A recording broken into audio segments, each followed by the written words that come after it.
musibye mutyano bannaffe mwasuze mutyano bannaffe okusinziira mu nsi ez'enjawulo ze mulimu abamu budde buli mu kikyawo ki abalala buzibye njagala okwebaza mwenna emirimu gye mukola. Johnson Sengendo nga n'olunaku olwaleero baleetedde pulogulaamu yammwe People and Places ekivuunulwa abantu n'ebitundu byabwe gye babeera. Olunaku olwaleero nzize n'omuvubuka Njasabyuku nga awangalira mu kibuga ekya Dubai ngazze okumalawo obuzibu ye bw'alaba nti buli e Uganda oba mu nsi yaffe ngazze kwesimbawo 2021 azze okwesimbawo ku bwa pulezidenti era asaba obuwagizi bwammwe. Tuleeta abantu ab'enjawulo Tawera TV abalina ebyenjawulo baagala okukolera ensi yaffe, abalina ebyenjawulo baagala okukolera bannayuganda mu UAE era nga olunaku olwaleero Mulesi agenda kubeeyanjulira ate oluvannyuma tutandike pulogulaamu yaffe. Muganda wange nsaba weeyanjulire abatuwuliriza era abatulaba. Neyanza nnyo mukulu Sengendo Johnson okumpa omukisa guno okunkyazaako nange wano ate nzange wano watera kutuulawo bantu banjawulo abalina bye beekolera ubeereeyo nga tulaba neŋŋamba basajja bano nze ndikola nti otutuulako awo mu studio yaabwe so mukama wange nsaba nkwebaze ak'ensuso neyanza nnyo okunkyaza kakati abatuwuliriza n'abatulaba kanzireko gye bali. Mbebaza nnyo abeekuumira ku Tawera Radio ne Tawera TV. Naye olwaleero ng'omukulu ono talimbye nvuddeyo nezijja ndeesimbewo ku bwa pulezidenti. Abatulaba n'abatulya amannya gange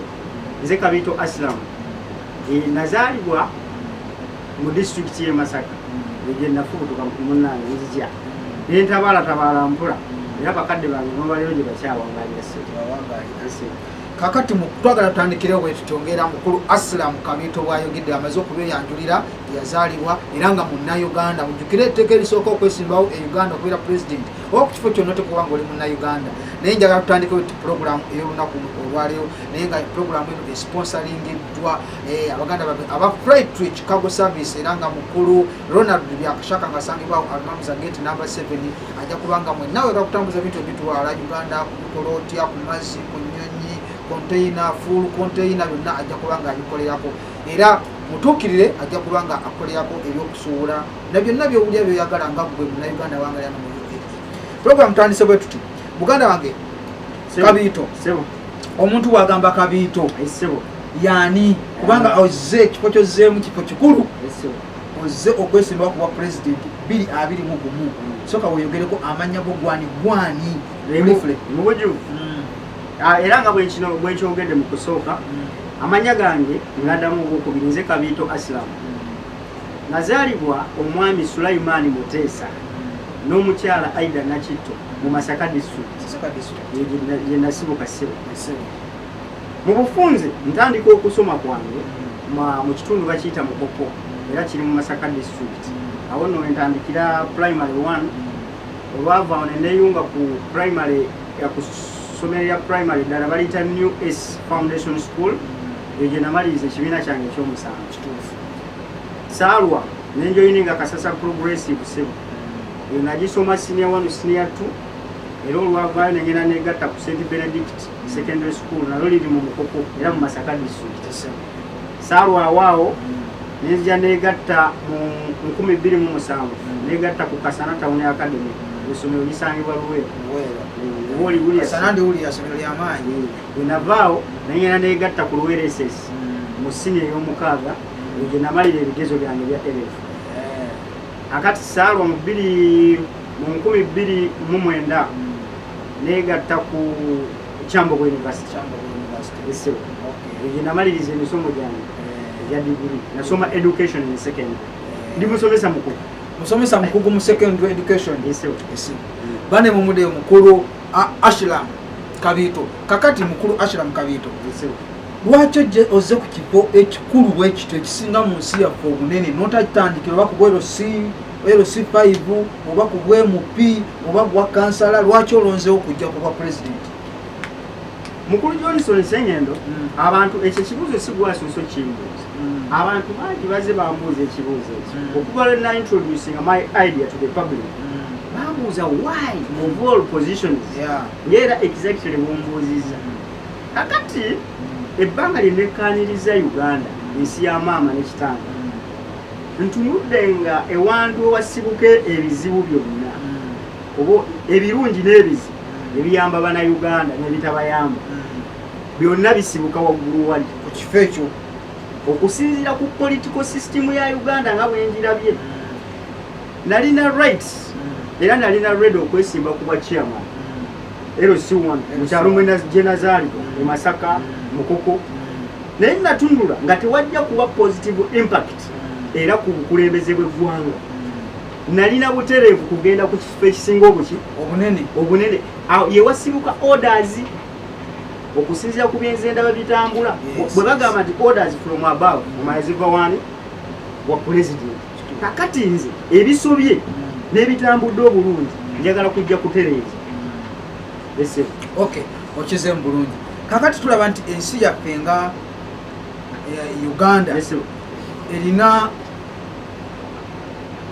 tulaba ensi yaffe Uganda erina obukulembeze obw'enjawulo nga tulonda bulonzi era okulonda okwo olusi kuva ku background ekitundu kyovaamu abantu abakumanyi ebintu ebifaanagana obwebitu okusinziira nga bwe weetunulamu support y'abannayuganda ogirina 100% support ogirina 100%. Why? Listen to me. Kabito Aslam is a man of people. Muntu w'abantu tali tribalistic talina buzibu wonna ku muntu yenna akolagana n'abantu kati gwali omumanyi siri naawe waloleewo manyi gye wava Uganda neewo tetuli naawe tuli ffenna wano mu studio kati n'ekirala ekitunda omuntu eri public mu bantu just how do you handle them, what do you promise them, what are you ready to do for them? Ne background y'omuntu bakulinako zero tewali kiki kyobagamba ideologies zo nze I'm sure 100% nti buli kimu kijja tambula bulungi kuba sina zero naku muntu. Okay, kakati njagala tugende bwe tuti maaso Uganda yaffe erina ebirungi ebikoleddwa abakulembeze abaliwo ate n'ebibiremye bw'otunula Uganda yaffe singa oba otuse ku bukulembeze key areas kizoga nti zino zentandikirako mpale engalo sebo kibuuzo ekyo kirungi nnyo oŋŋambye Uganda abakulembeze abaze bafuga balina ebibalemerera weewaawo nga balina nebyebakoze ekyo kijja kulema kyogera key areas ezisinga okubonyaabonya eggwanga lyaffe ekyo ne bwe tunaafuna generation ki nga tennaba kitegeera key areas tulina ekizibu kya unemployment kiriza obagaana bwana Ssenyendo tulina ekizibu kya unemployment kyokka ate nga n'ekyo tonaba kitakolinga nnyo kiyingira mu tulina ekizibu kye bayita spirit of nationalism abantu abataagala nsi yaabwe okitegeera ne bw'olisenguwa ne bw'olirinnyanyonyi ne zikutwalawa ne zikutwala luddawa nga toyagala nsi yo ekyo kizibu kikulu nnyo kakati kiki ekyaleeta unemployment kireeta ku regimes ez'enjawulo bibi omuntu atayagala nsi ye muntu atasobola kufa ku kye bayita okucreatingira bannansi mirimu ekyo naawe okiraba omuntu atayagala nsi for instance tunuulira Uganda bwe twogera olwaleero abavubuka bali mu 78%. Kitegeeza population esinga obungi era bwogenda n'otunula ate in records 1.2 million Ugandans youth tebalina nini kakati ate youth bali unemployed ate youth betusinga okwetaaga okutwala eggwanga mu maaso how batuwa security batuwa emisolo n'ebirala kati ate population ku bo terina miki ekyo kizibu ky'amaanyi era ensonga lwaki olaba nnyinaffe bagenda mu mawanga g'abawarabu Middle East baabo balazeewa ne bakola ebintu ebitasaana abamu ne babaddiza mu makeesi kakati unemployment kizibu kinene nnyo era ngenda kukikwatako ekintu ekyo genda kikwatako ekya unemployment ati wuliriza bino ngenda kukola omanyi industrialization ku mirembe gy'amini yali etandise okuboostinga mu Uganda ekyo naawe okimanyi if you go to areas like Jinja industries zali ziboominga textile ezikola biki beverage industries akati ku guno omulembe ogulwa olwaleero ebintu ebimu baabita I don't know whether intentionally or not intentionally ebimu byafa naawe kenyini mukulu Ssenyendo obiraba kakati kiki engenda okukola ngenda kwembakinga nnyo ngenda kuteeka my efforts nnyo ku kintu kye bayita agro-based industries. Ekyo buli munnayuganda wenna wooli ngenda kukola ekintu kye bayita agro-based industries. In this point ngenda kuba ntagetinga bavubuka kubanga be basinga okuba unemployed ate population esinga. Kati mukulu Asira mukankusoke nkusalemu awo ekirimi tulaba nga gavumenti ya Uganda yateekawo kye bayita privatization neddira obuvunaanyizibwa ne bukwasa ba individuals. Emabega nga gavumenti eddukanya bodies ezo zonna oba ministries oba amasomero oba yaki naye ennaku zino yaddira n'ebikwasa abantu nosanga nti amasanyalaze bali bagaguze muntu ga muntu nosanga ng'enguudo kwegamba ekintu ekyo kirina impact gye kireetawo ogenda bijjawo ya privatization obize mu gavumenti olyoka okuliyetinga employment oba ogenda kusigala mu system eyo. A system egenda kusigalawo ya privatization. System eyo teyandibadde embi naye bwebeerera embi abalina obuyinza ate bebeeguza bebakola kye bayita privatization bebeeguza. Kakati nze ngenda kukiteeka ku public service nti naawe nga atalina buyinza ng'olina akasente ng'osobola okugula eki ng'osobola okugula factory otandika. Kakati mu kintu kino agro-based industries ngenda kukola bino okugambye ngenda kutagetinga baki bavubuka oba be bakola eggwanga ekyo oba oyagala bavubuka. Then kiki ngenda okukola ngenda ku-establishinga industries nga ziri based on agricultural products. Era nga president minisit ne parliament yange ekyo ekiteeso nja kyetwalirayo tukole kye bayita large scale farming. Abazungu nga bakajja otufuga bayagala oku-exploitinga Uganda kugifunamu ebintu batestinga amataka gonna bagenda mu pakuwaki ne batestinga nti waddayo taaba ne bagenda namasagali nti waddayo cotton ne bagenda kakati ettaka twamanya kyekiddako. Kati nze ngenda kukola bino ngenda kwenkalejinga nnyo textile industries abalimi bapamba batere bakole ki batere bafuna obutale kuba industries zigenda kuba zikola engoye amakooti gano amasaati gano nga zidimandinga cotton. Ngenda kwenkalejinga nnyo shoemaking industries. How nti ntagetinge ne bali ba farmers abalunda ente abali mu kureyalinga amaliba ago bagateeka eno bafuna kisente bavubuka be bagenda okuba mu so beverages industries ezikamula biki ezikamula ebyokunywa ab'ennaanansi aba apple bagenda kulima everything eri ngenda kukuba ebinyonyi bibiri nejinja limu ngenda kulietinga emirimu eri mu balima ne mu bana abali aba processing mu industries semu bwesto ntagetinge bavubuka isibu ya employment ngenda kujijjawo mu bwangu ddala era yegundi nina nakalala linda Mwami Johnson mmanyi olina ebibuuzo bingi njagala abantu bannyonnyole buli kimu ogende ng'okikoonako omanyi wano unemployment wewava obulwa bwonna wewava mu ggwanga omuntu waba alina byakola tabalabiza akira genda kwekola naye ekigambo ekya unemployment ekyo waliwo abantu bosanga omuvubuka oyagala kukulaakulanya bya bulimi naye ng'omuvubuka alina ettaka walimira wewali naye nga tetagize talimye kubanga era ne gavumenti badde yateeka puroguramu ya NADS nga babawa endokwa babawa emmwanyi z'okulima babawa ebijanjalo babawa ebyokulima n'okulima puroguramu eyo ebaddewo naye puroguramu etulabanga nayo obuzibu buli ku gavumenti oba buli kubali abantu baffe wonna mu system yonna mwekiri mufa abantu ne mu government officials. Why? Mu government officials mulimu ba corrupt officials. Sente eringa facilities tebazitwalayo bulungi mu bantu zibulamu katugeze bamwaka kadde kamu akatwale mu bamubalimi atuusayo emitwalo 10. Ekino kyogenda kikola otya kubajjukira yo official okola naye owadde obuvunanyizibwa okukola ekintu ekyo bwakikola ogenda kikandolinga otya nga president. Kati awo kooti wezigenda okulagira amaanyi gazo ku mulembe gwange singa investigating ne bazuula nti ono yali awadde ekikume kyaki kya gavumenti kooti ezange zigenda kuba independent courts of law sizirinamu ideology ya muntu mulala wabula nga zo kati official omu alidde sente ezo ajja kusindika message eri abalala kakati akalala kembadde nkulaga ku unemployment ngenda kukola ekintu kye bayita career open to talent. Career open to talent ekiti ekyo. Career open to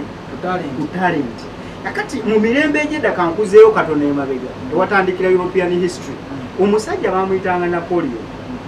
eyajjako bali ba King Louis the 16th. Napoleon yajja ku power. Napoleon yasanga ekonomi ya Bufaransa yadobonkana naye bwe yajja mu ekonomi ya opening what we call career open to talent. Okimanyi nti mu Uganda mulimu abaana abalina ebitone bingi kibowe bali bangi. Okimanyi nti olwaleero tewandire ba Kifeesco Street singa Uganda ebadde nga government nga yagulawo academies ez'omupiira nga ziri sponsored fully by the government abaana nga bakeera ku training. Singa Uganda ebadde yagulawo academies z'ebikonde bana bakuba abantu obutayimbo tobalaba ku nguudo agamaanyi ge balina bandigatudde mu academy singa bali Bulaaya bakuba bikonde kati nga n'ensimbi banoga. Kakati ku mulembe ogwange ngenda kugulawo ngenda kukola kye bayita career open to talent. Ngenda kugulawo academies z'ebikonde, ngenda kugulawo academies z'omupiira ogw'ebigere bana abalagidde bana ab'emisinde. Togenda kusanga muntu yenna ku street ng'ali mu kutambula ali idle talina mirimu. Why? Nga academies ziri nzigule.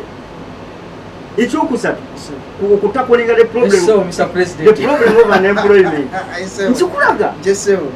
sijja I will not deny nti government erina kyekoze balina kye bakoze naye tikimala. However teri muntu akola kintu kikola nekibulamu nze kinnuma okusanga abo abaana ba Kifeesi nga bakuba omuntu lwakasimu ka mitwalo 5. Kakati ekyokusatu kyengenda okukola okugyawo unemployment omanye waffe wayogedde ku privatization oli asobola okugenda mu kyalo n'atunda ettaka ly'abazadde be n'agenda agula factory atandika okukola amanda ga ttayi. Kakati olwakuba waliwo weno omulala ani overrede olwokuba ye alina capital asinga kuwono wa ttayi gye yazze n'amukuba mu economy. Kakati ono wa ttayi gaggalawo nga gavumenti eraba bweti kyokka abadde awo abaana emirimu. Kati kiki ngenda okukola ku mulembe ogwange Kabito Aslam azze mu ofisi wa president wa Uganda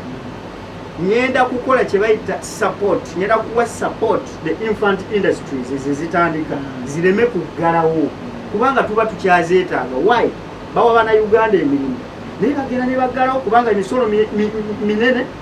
tebalina amasannyalaze amazzi security ne running out of capital. Kinnuma nnyo era ekyo kitunulidde ebbanga. Nze nafuna ekinyegenyego okwesimba mu 2006 ngoyagala kujja kuba president naye ng'emyaka teginzikiriza kati wagiwezezza bulungi ati kino amendment bills yankolera bale kati bumulemu katono atugenda kubanga mbazisaawo omukulu ono agenda kubanga atongerayo atubulire ddala biki byagenda okukolera gavumenti yaffe kubanga twetaaga abakulembeze twetaaga abantu abavaayo ne ideas ez'enjawulo ideas ze muziwulidde bannange era tugenda kubanga tumukyaza mu ebiseera byonna byemunaamwagalira ayongere attaanye wokumire kutawera TV katumulemu tukomawo.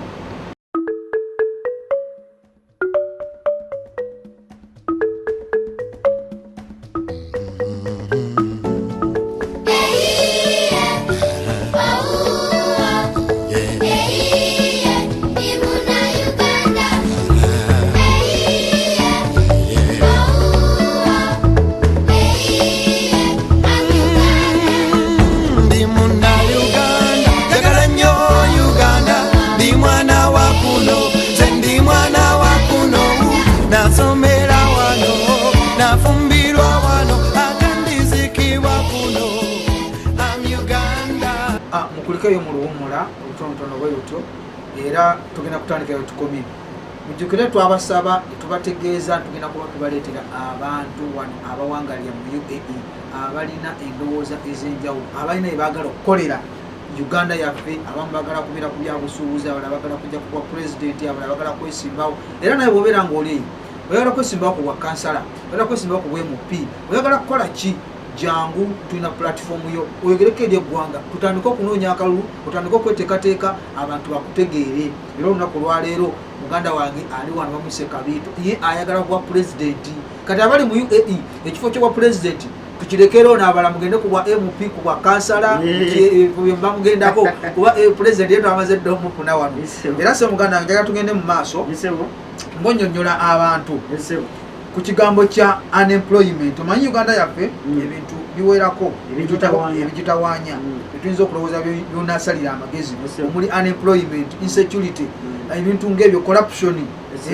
ebintu etwagala ogende nga buli kimu ogenda okikoonako omuntu ali eyo amanye nti ono omusajja azze neyaze omukisa ogwokubirisewo kakati nga bweoyogedde exactly ebizibu bingi ebitawaanya Uganda wabula unemployment is one of the biggest problems in Uganda. Nkomye wali nga nkulaga nti akyamazima industries ziri entono ento ezitandika ziba zeetaagwa okuyambako ekyo bakiyita batya mwabasoma motivation okuzikuumira mu production kyabulabe nnyo young growing economies industries okutandika okuggalawo kubanga baba employing abavubuka kati singa baliriizinga abavubuka abo ne bagenda ebweru olowooza ki ekiddirira banaddamu bagenda ku nguudo okuba bantu butayimba kakati ku mulembe ogwange Kabito Aslam nga nze ndi mu ofisi wa president wa Uganda era nkubiriza buli Munnayuganda 2021 temuddamu kuwesitinga bululu bwaggulu temulwonoona bululu bamaama basenga bataata abakaddiye guno mulanga gwange for 35 years eggwanga mwalireetera embeera etali nnungi kati ebizibu bye mwaleeta badde nsaba muleke nga mubitereezezza oba olyamu Mukama tannabayita by 2021 mbasaba mulonde Kabito Aslam kuba president wa Uganda kwongereze wali akatono kwa unemployment ngenda kukola ekintu kye bayita kwa unemployment wano tukyabadde ngenda waliwo omukulu Ssennyendo ekintu ekinnuma ate naawe kikuluma ne bannayuganda balala gavumenti ekwata newa emirimu foreign companies ewaka ng'oconstructing enguudo olwo abaana bava mu Makerere University Kyambogo ne everywhere abala abasomye engineering construction bagenda kukola jojuzi wano kinnuma nnyo ekintu ekyo kinnumidde ebbanga jojuzi bakola olutindo wanejjinja wallahi amazima ga Katonda mu ggulu nga wakayita wiiki emu ne lubotoka nizi foreign companies kyokka waffe tulina abaana abasoma ebyo abaabikuguka electrical engineering, road construction, everything nga bali basobola okuzimba oyo bridge nebeera perfect naye tulina olunyoomonyomo kubanga control eri centered mu group y'abantu ntono nnyo bweti olunyoomonyomo bano Bannayuganda be balina osookerwako in everything bw'obanga olina ekintu ky'okolina consideringa Munnayuganda first nze ku gavumenti yange Munnayuganda yagenda okusooka so si folena. Okay, kati twagala oyogere ku kigambo kya corruption tulaba nga corruption kintu kigazi kuba tulaba embeera ya gavumenti gyateekawo kaawo nga tugeze oba abasirikale oli amukutte emmotoka givuga tekuliko mipiira omusirikale nagamba ngenda kuwandikira ekipapulo ogenda okola ki obusasule naye olera nayita ebba nagamba ntaasa namuwa enguzi ng'enguzi evudde ku muntu tevudde ku mukozi wa gavumenti namuposinga kati ebintu ebyo gogenda bitambuza otya kuba enguzi eri wakati wa officials ate n'abantu babuli kakati ku nsonga eyo almost everywhere in Uganda enguzi gye buli wolinnyo ekigere ne bwogenda mu kawoteeri kati ni bwe kati ne bwogenda mu katale wa enguzi weeri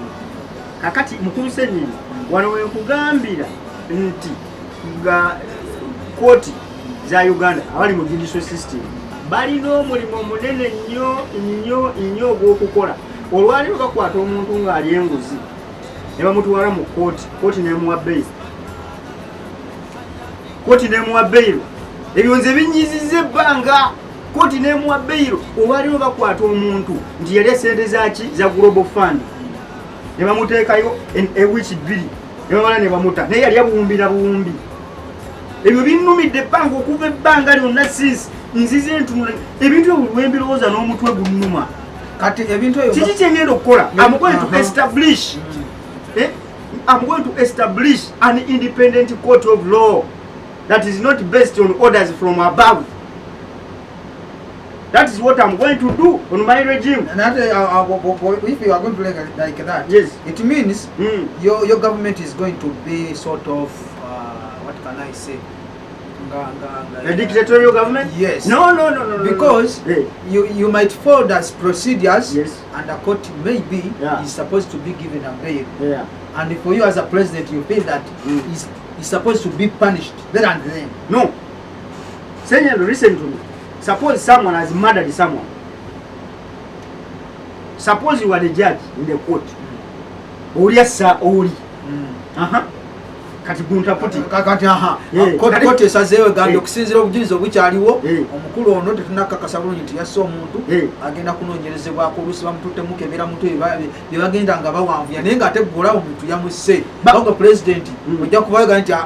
oyo bamukutte red handed ali mukutta muntu bamusanze amusala poliisi yennyini emukutte emututte mu mbuga z'amateeka bamuwadde bbeeyi kikyolowooza muli oli muna Uganda president yangu oyingirawo sinze direct ne bodies zange zigenda kuba zikola omanyi waliwo ekintu kye bayita spirit of nationalism buli bwoba nga toyagala ggwanga lyo in fact sina ggwanga lyonna mu buli kintu kyonna kyokola oba tojja kukola kintu kiri perfect first of all olina okusooka okwagala eggwanga lyo spirit of nationalism n'ogamba nze nzize kukolera nsi yange Senyendo tosobola kuba kati olaba gwe director wano ku TV tosobola kuba nga toyagala Tawera TV golo zayo zituukirire n'okola bintu bya kisiru era uwe oyagala golo za Tawera TV ne Tawera Radio zigende mu maaso lazima olina okwenyigira mu buli ekisoboka kati kikyenkulaga olina okubeera ng'oyagala ensi yo first bino bisoboka okukolera kati awegambira nti corruption nyangu nnyo okwadressinga nnyo bakutta omuntu bakikonfaminze sente zajja okuva ebweru zakuyamba abantu balwadde basirimu zakuyamba balwadde bakafuba zakulamba bakazi batonya abantu 4-5 baziridde kati kikyebuuzibwa ki kakati njagala togere ku kigambo kino erina omulimu munene twagala togere ku kigambo kino nti tulaba omuntu mu Uganda muno oba mu Buganda waliwo obukulembeze olanga buliwo abantu bonna bazze mu bukulembeze balina bye basuubiza points awo zikyali nnyingi nnyo ze tulina okwogerako naye buli kimu tugendagenda nga tukikonako kubanga tulaba nga gavumenti eriwo erina bye yasuubizanga Buganda gye bayise federo nga gwe ng'osaba akalulu ogenda kusuubiza Abaganda federo nze okujja nga nsuubiza Abaganda federo nga Buganda ensonga eyo sigenda kutambulira mbuufu wabula sigenda kutambula nzekka nze Kabito Aslam ngenda kutambuliramu ne bannayuganda togenda kutambula n'Abaganda ngenda kutambuliramu oba oli mu Lugwala oba oli mu Lango oba oli mu Kalamojja oba oli Muganda oba oli mu Nyankole oba oli mu ki tujja kutambuliramu nga kitole kati olina akantu ekibuuzo ekyo kirungi nnyo nkwagadde nnyo olina akantu koyogedde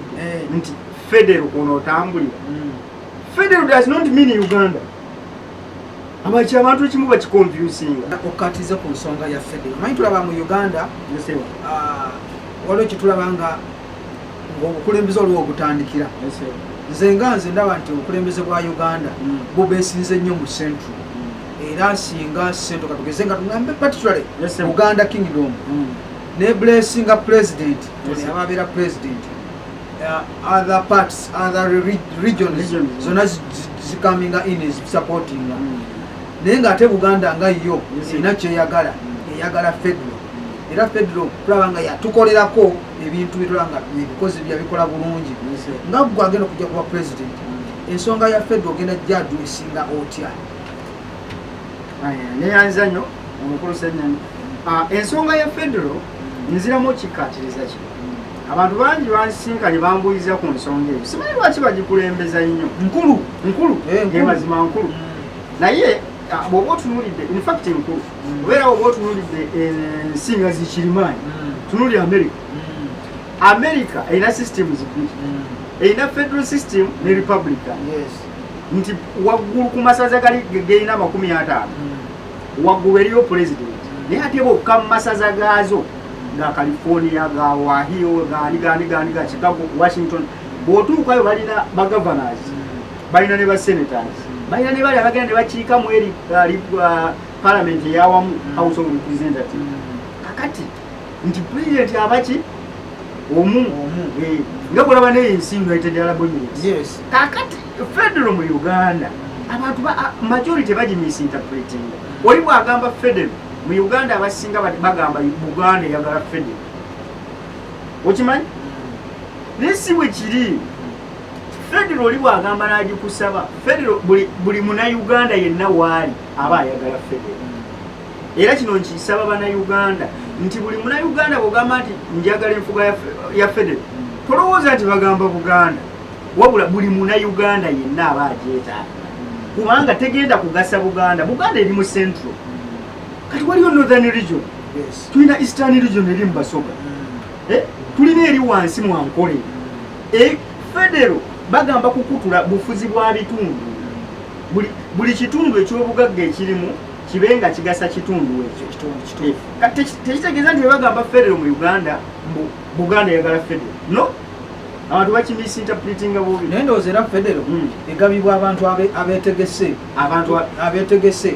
kati nga Buganda yo yeetegese ina obukulembeze ng'obwayo bw'ennono bwe tuyinza nti buyinza okuyisaamu obukulembeze naye ejja kwesanga ebitundu ebimu nga Arua eyo Teesa eyo ndowooza tewali obukulembeze ng'obwo bw'oyinza kugamba nti nno bw'olina kabaka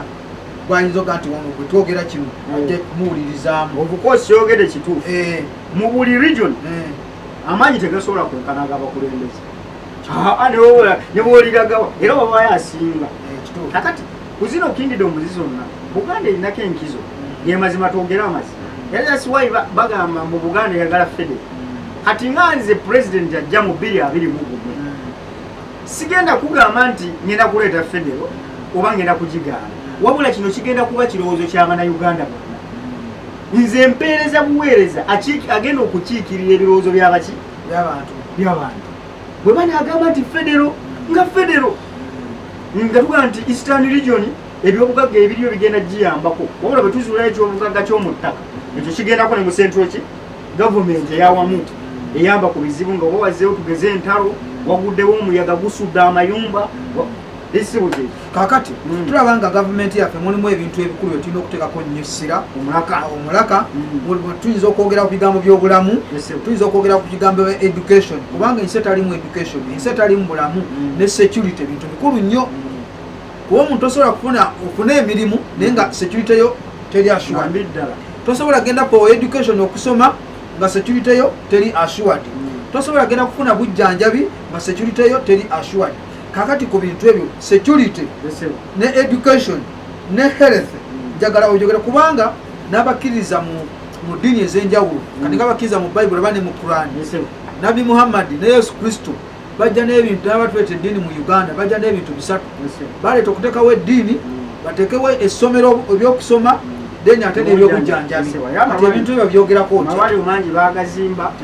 emizikiti mingi bagizimba amakerezi ogalaba yes ogenda kumaintaininga otya ensonga ezo ebintu ebyo buli bwe ndowooza ku bintu ebyo mukulu Ssenyonyi mpuliranga n'amaziga aganyiiga lwaki mpulirira ddala obulumi okubanga sina kyenyinza kukola kutaasa ku mbeera eyo eryawo ekisookera ddala eggwanga kasita institution nyazifa eggwanga liba mu kaseera kakati abantu education health security ne economy singa bigwe gwanga liba lifu kakati mu mazima ga Katonda mu ggulu ne wobanga gwe member of parliament Bwana Ssenyondo toyinza butawulirira ku musawo nnaku ow'emulamu oba w'emitwalo 8 ku 9 nga yasoma emyaka 6 asoma bwa dokita ali ku university asoma bwa dokita yasoma emyaka 6 n'afuluma MP eyakoma mu senior 6 wuliriza kano eyakoma mu senior 6 amazima ga Katonda ngafune $2.25 omusomesa eyagenda n'asoma PhD n'asoma degree n'asoma masters bamuwa emitwalo 9 bamuwa ku kakadde MP yakoma mu senior 6 abamu bafoojinga n'ebiwandiiko nga bamuwa $1,18,000 nkulaga ebizibu ebiri mu institutions ezo tosobola kuddira kankulagayo kintu kimu waliwo baddeko ewamwe n'omukolo ne mugula abafumbi bwe mugula abafumbi obudde butuuka oba okugabula abagenyi ani asooka olya ani asooka okulya ate omufubi asobola okubeera enjala nga neyafumba singa omufumbi agabula mmwe nga temunalowooza ki ekiddiyo kakati kino kyendi mukulaba omufumbi tasobola kutwala mmere mu kidaala nga tebamaze kulya okulya bwe kuba kwa saa 7 omufumbi atandika kulya saa 5 kikyenkulaga reflecting oddeyo ku musomesa asomesa yagenda mu kilaasi osuubira omusomesa bw'otamuwa esente zimumatiza omusomesa agenda kusomesa kikyabaana omusawo bw'otoomuwa esente zimujaana kwekwo okugiregerera wa gavumenti kyegwe nakugambye bw'otoowe musawo sente zimugwana mu bye yasoma olowooza agenda kujjanjaba biki kati eyirizo ye fakiti emu esooka lwaki obujjanjabi bwaffe bufudde lwaki ebyenjigiriza bifudde nga yawulidde MP bamuwadde $225 okukola kuyisa amendment bill ekitegeeza gwe nga president agenda okujja ogenda kwogeza emisaala gy'abasawo n'ayogeranga naawe ogenda kwogeza emisaala gy'abasomesa awo education etambule bulungi n'ebyobulamu bitambule n'ekirala omusomesa omulwadde ogenda mu ddwaliro ly'emulago semulago hospital n'otuuka ne bagamba eddagala teririiwo ne bakugamba genda mu private clinic erina amaanyi kyagasinga aga gavumenti erina sente mmeka ezisobola okuba n'eddagala eyo kati corruption bo bennyini bagisimbye nti ofiisi akulira ebyakuyingiza amadagala biki ayawuddeko erigenda mu kiriniki ze ezebbali kuba bamusasula sente nto naye singa omusawo omusomesa omukwata n'omuwa sente zimumala mu butuufu kuba bano abasomesa abasawo bapangisa baweerera baluwaaza balya batambula bino tebijja kubaawo wano wava obuzibu bwennyini kati jo nali awo ntunulira mulino Nakaseke wali eddwaliro li Nakaseke si wakiikirira Saida Bumba Nakaseke North amaze emyaka 35 ali mu parliament 30 ali mu parliament naye eddwaliro ogenda okuzaala olina ogenda n'ekidomola ky'amazzi natunulira gye bafulumira okugenda okwetaawuluza emmanju bamaama baffe abannakazadde b'eggwanga nempulira nga n'amaanyi gampeddemu nasula nkaaba iyi mbeera tetusobola gikkiriza sawa kaluba maama bakulonde era zinkubira omulanga buli maama w'eggwanga nandifukamidde na wano buli yenna gyali maama w'eggwanga akole kyonna ekisoboka okulaba ngene embeera eri mu ggwanga ekyuka okitegeera kyembadde nkugamba ndiki tosobola kuddira omusawo ajjanjaba all classes of people ajjanjaba okuva ku president vice president speaker wa parliament prime minister n'oli omuntu peasant asembayo wansi n'omuwa emitwalo 8 nga yamala emyaka 8 ku university asoma kujjanjaba bantu n'omuwa emitwalo 8 ku kakadde nga MP abamu bafojinga n'ebiwandiiko babo nalaba babasikayo na busisi nga balemeddeyo bafojinga ebiwandiiko bali ku bukadde 18 obukadde 25 obuyita okuyisa amendment bill nabo bubayingira kati yensonga kino ekyo kiansalinga kino mukulu Senyembe yensonga lwaki brain drain abayivu nga bwe bagiyita yeeyongedde mu ggwanga lwaki abasomesa amazima gakano tambula naliko Canada abasomesa bali Canada abana Uganda abasawo bali Canada genda mu Middle East abasawo bali ebona bajjute lwaki bagenda kunoonya ku ttooka erisinga enkate baba baliwunyinga kyokka ekyewunyisa wano twali badde tubeetaagira okwongera ku ggwanga lyaffe kyokka emisolo sente bazifulumya ziddeeri akati mugange Mr. President njagala nkubuuza ekibuuzo kino gavumenti yaffe eriko erina byekoze njagala otegeeze munnayuganda ali eyo ng'agenda okukulonda mu 2021 biki byolaba byotagenda kutandikira ng'olabye gavumenti waddeko ebikoze yoga nti aibyo gwembeera tandika ndio sigenda bitandika kunabo mentioninga mu mentionings yeba mentioning obutuufu bw'amazima gabaawo naye singa najja 2006 okwesimbawo nandibadde nina kyenjogerako nti mutuufu kino ekimaintainingz singa najja 2011 nandibadde nina ekintu kyenjogerako nti wano wemaintaininzeewo kubanga olwaliro gavumenti eno etufuga ekintu kye yali yasigaza buli omu kyajogerako nti ekyo yakikola yali security security nga nnungi yali nnungi ekitegeeza nga tegojja ku bukulembeze security tujja togenda gitekako ssente yayonooneka sinkugambye singa najja 2006 okwesimbawo eyo security nandigiwanye nti nnungi kubanga ebyo ebiseera yali tennataabuka naye olwaleero bw'oyita ku luguudo onaafudde oli bamukubye masasi ono emmotoka zimunyize ke kantu kokka akaali kasigalawo akakyataasa gavumenti security naye yataaguse kati muganda wange twabanga obuvumu obulina esazewo okwesimbawo era mu kwesimbawo okwo singa oba oyiseemu bantu ki boga nti abo bali mu gavumenti oba tebalina mu gavumenti ngaabo ojja kuzimba nabo eggwanga ekibuuzo ekyo kiraba of course abantu tebasobola kula ekyo naawe okimanyi nakubadde mulimu abali mu gavumenti ngaabantu balowooza nti babi naye nga si babi mulimu abali ate ne mu opposition nga babi naye nga abantu balowooza balungi so kati nze nganze mu kulowooza ebintu byange ate teri muntu asobola kukola kintu yekka era neetaaga abantu mentioningire ku bantu bola nti reputation yaabwe badde nnungi abo nsobola okutandika nabo ensebo nja kukugira ku basajja nga ntumira abasajja gundi ono omulaba wali owuliddeko zero ku mugisha muntu wali omuwuliddeko zero nemu okola naye simumanyi nnyo naye byakola birindaga kyali nsobola okukola naye era mu 2021 nga bakampa akalulu abasajja tusobola okukola nabo omusajja olwokubiri nsobola okwogera ku waliwo omwami bamuyita Jesse Muyingo omumanyi ali mu education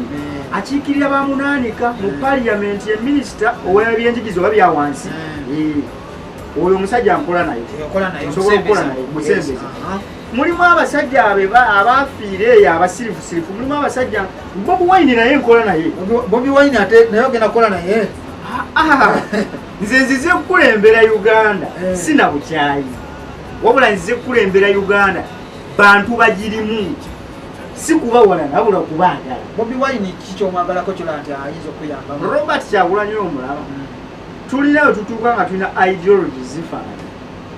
na at least nga ziri related ng'osobola otuna n'ogamba nti oyo nsobola okukola naye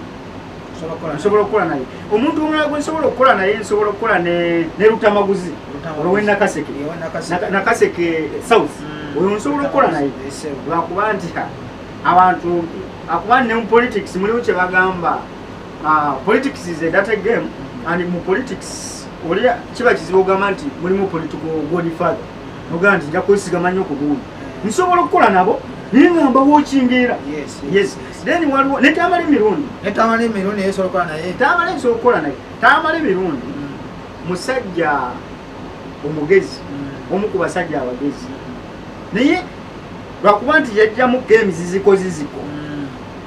singa alina kyali ekisinga naawo esebo nsobola okukola naye then mulimu abantu nga nsobola okukola naye Frank Gashumba nsobola okukola naye musajja mulungi talina buzibu bangi nnyo naye kankomaaokome kwabwe kakati twagala okubeera nga tumaliriza mwawuza puroguramu twagala okubeera nga tumaliriza puroguramu eno era nga olunaku olwaleero mbaleetedde omukulu ono Ashram Kabiito nga ye aze kwesimbawo ku bwa pulezidenti bwa Uganda 2020 aze kusaba kalulu ng'ayise wano ku Tawira Radio Tawira TV mwena bannayuganda abawangalira mu UAE mu nsi ez'enjawulo ayagala mumusapootinge ali obwa pulezidenti saa muganda wange osiibule era otuse n'obubaka bwo obusembayo gizeemu tugizeemu wali olw'obudde kakolemu katono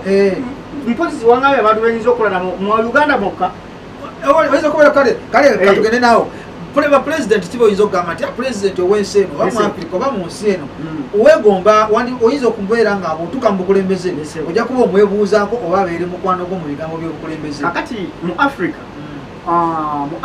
singa omusajja gwe bayita Julius Nyerere nga yali akyaliwo nandibadde neetaaga omwebuuzaako singa omusajja gwe bayita kabaka wa Buganda Muteesa 2 singa yali akyaliwo nandibadde nsobola omwebuuzaako bwe tugendako ebweru nga tugenze mu bakyeruppe mpozi before etizidi wano waliwo omusajja gwe bayita Magufuli alina policies zitunuulira bannansi era neegomba nnyo obufuzi bw'omusajja oyo bw'agamba nti olina kujja ku mulimo ssaawa emu lwaki mu ofiisi ojja ssaawa 3 era bangi abagobye naye oyagala omwebuuza obufuzi bwe mbwagadde njagala nnyo omwebuuzaako then bwe tugendako outside Uganda manya Africa waliyo kati iriyo Barack Obama yali president wa America omusajja omumanyi osobola n'omwebuuzaako ne kaakati nsobola omwebuuzaako yonna singa mba nina access yadde yava ku bwa president yafuga okuva mu 2008 paka 2016 nakwasa Trump oyo omusajja mwegomba nnyo then waliwo n'omukyalo eyakalekulya Theresa May ebungereza adde ku kya prime minister oyo naye mufuzi mulungi kubanga kiri rare abantu okulekulya however bangi bakikoze ne si kyangu bungereza nsi y'amaanyi erina ebitiibwa sente n'agamba nze nsuddewo mu ekiteeso kyange mugali kukola ki kyo kibayinga n'atatunuulira birala byonna so tewali beebo n'abalala bangi okay kale bwetu tubulise pulogulaamu y'olunaku luno olwaleero njaba muganda wange ono agenda kuba nga atumirako asabe ne ku bantu akalu officially nti osazeewo okwesimbawo ate tukukyaza omulundi omulala obeere ng'otutegeeza strategy kizoolina era nsi kizola bezigenda okusupportinga mu struggle okuba n'ensi nazo zibeeramu zigenda okusupportinga mu struggle eno ey'okuyingira kuba president tujja kuba tumukomyawo omulundi omulala nsaba muganda wange otumire era otusobola bakabo obusembayo nesebo neyanza nnyo sebo nsookera ddala okugamba bannayuganda nga waggulu nti nze bannayuganda nze yeesowoddeyo olwaleero ndi munnayuganda enzaalo ya Uganda ndi Uganda ni by birth nesowoddeyo olwaleero okujja nsaba akalulu 2021 okuba president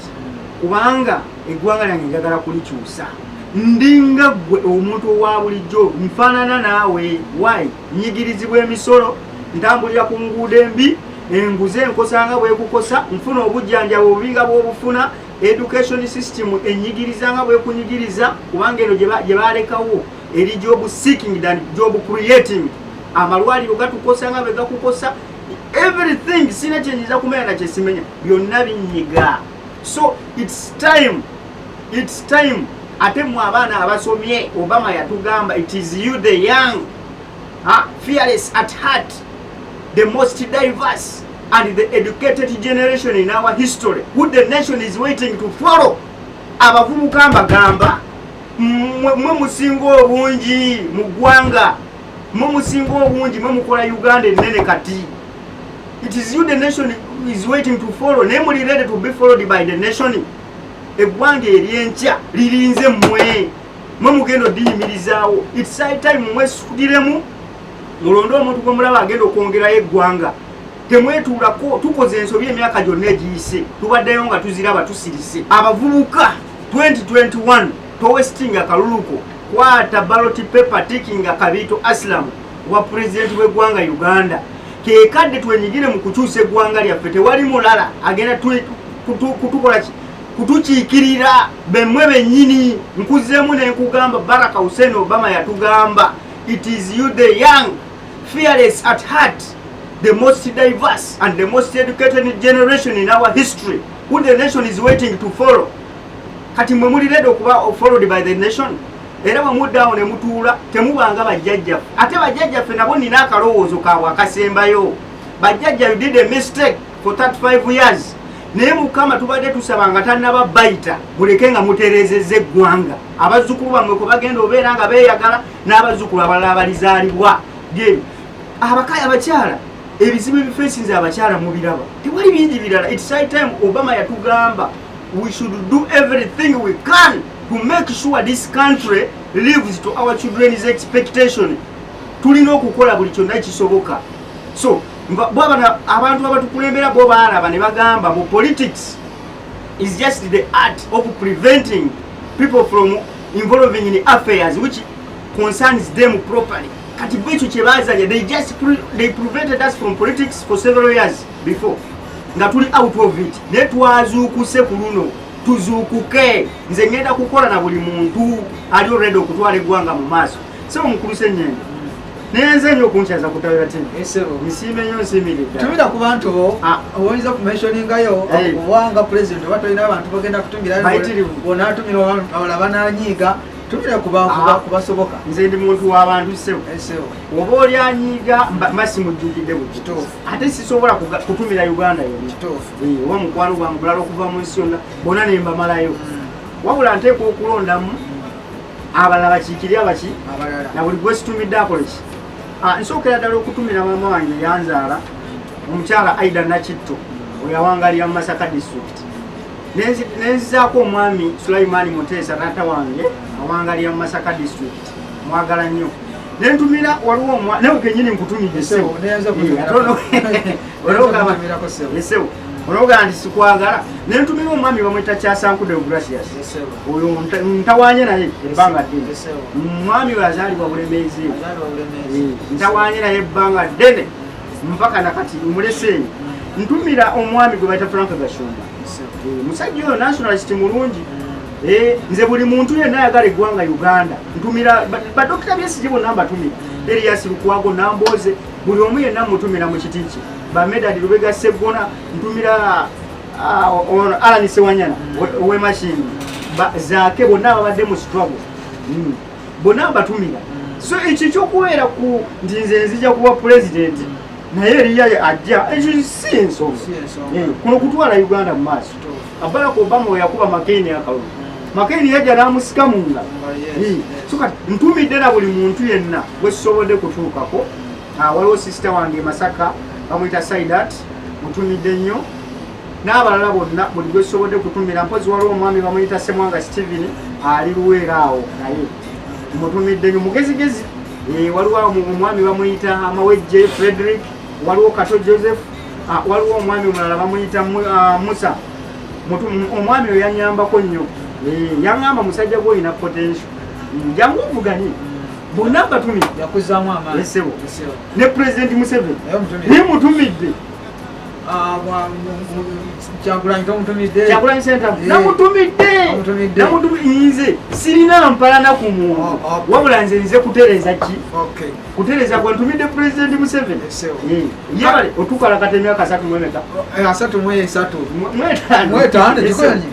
ate tebakimuwa. Bwete wetuwise pulogulaamu yaffe olunaku n'olwaleero Johnson Sengeno nga mbadde okutuusaako ebifaananyi mu UAE People and Places ye pulogulaamu ebatuusibwako Johnson wano nga tubatuusaako abantu ab'enjawulo abalina bye baagala okukola abalina bye bakozeewo okulaba nga tuvaayo nga bannayuganda n'ensi yaffe okutwalyamu. Mujugire pulogulaamu eno esponsoringiddwa aba Freightreach Cargo Service nga mukulu Ronald Byakashaka ajja kubeera nga kutambuliza ebintu bye byagala bitwala Uganda, migugu, fridge, TV kuga buli kimu kyobeera ng'osubudde ingini ngoye byonna ojja kumusanga awo bamise ku Almamaza Gate number 7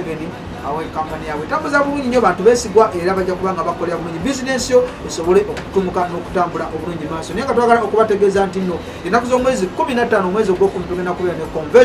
convention y'Abannayuganda bonna abawangalira mu United Arab Emirates era nga etegekeddwa embasi ya Uganda wamu n'akakiiko akatwala Bannayuganda wano mu UAE. Okumya ku Tawera Radio, Tawera TV, Johnson Sengendo nze mbadde okubatuusa ku pulogulaamu.